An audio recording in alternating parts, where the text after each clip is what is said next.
Hello students, आज हम प्रयोग 5 विकास प्रयोग पुस्तिका कक्षा 9वीं का देखने जा रहे हैं। इससे पहले हमने प्रयोग 4 को देख लिया है, तो अब प्रयोग 5 समझते हैं।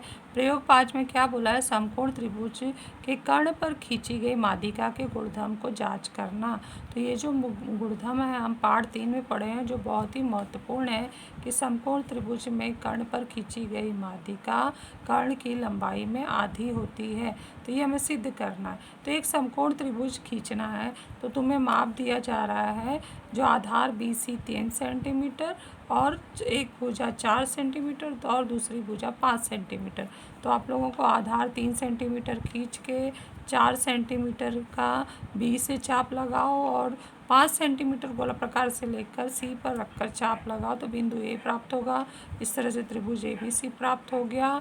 और यहाँ चांदा रख कर नाप लो कि 90 अंश आया है क्या, क्योंकि मैंने भुजाओं के आधार पर ये त्रिभुज बनाने के लिए दिया है। तो हम देख रहे हैं परफेक्ट 90 अंश है, इसलिए यहाँ 90 का निशान लगा दो और हमारा समकोण त्रिभुज रेडी हो गया। उसके बाद बोला है कर्ण का माध्यिका खींचो। तो कर्ण का माध्यिका खींचने के लिए हमें मध्य बिंदु प्राप्त करना होगा। तो हम मध्य बिंदु प्राप्त करने के लिए गोलक प्रकार की सहायता से लंब समद्विभाजक खींचेंगे। तो ये लंब समद्विभाजक हम देख रहे हैं, ये उस भुजा पर आधे से अधिक दूरी लेकर एक चाप इधर लगा दिया। उसके बाद बिंदु A पर रखकर इस चाप को काटा है, यहाँ से काट दिया है। तो ये दोनों बिंदुओं को मिलाने से जो रेखा बनती है वो हमारे कर्ण को मध्य बिंदु पर प्रतिच्छेदित कर रही है। ये हमारा मध्य बिंदु है, स्केल से नाप सकते हैं। हमारा 5 ढाई में विभाजित हो गया है। अब मध्य बिंदु को जब शीर्ष बिंदु से मिलाते हैं तो ये हमारा बन जाता है BD माध्यिका। तो BD की लंबाई अगर हम स्केल से नापें तो हम सब लंबाई नाप लेते हैं। तो ये हमारा AD 2.5 है, DC 2.5 है और BD भी हमारा एग्जैक्ट 2.5 आ गया है। तो यहाँ हमने लिख दिया 2.5। तो ये तीनों भी लंबाइयाँ क्या हो गई? समान हो गई। तो इससे पता चल रहा है कि अगर हम ध्यान से देखें तो बिंदु D बन जाता है केंद्र, AC बन जाता है व्यास और BD बन जाता है त्रिज्या।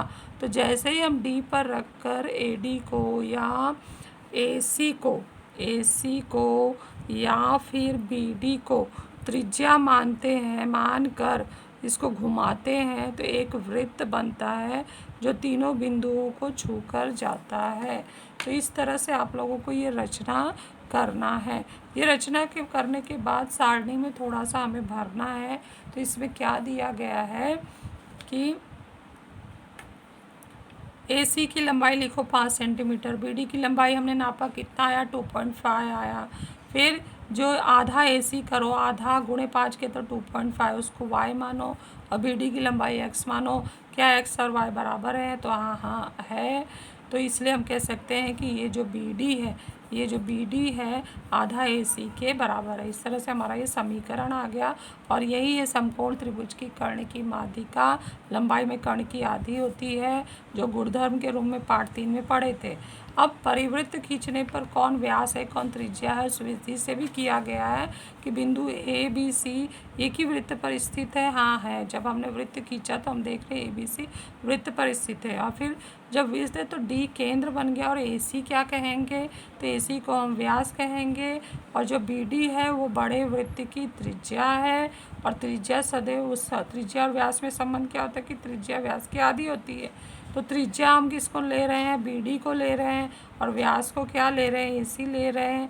तो समीकरण में R की जगह पे BD और D की जगह पे AC डालेंगे तो BD बराबर आधा AC आ गया। इस तरह से हमारा यह गुणधर्म भी चेक हो गया और प्रयोग नंबर 5 भी पूरा हो गया।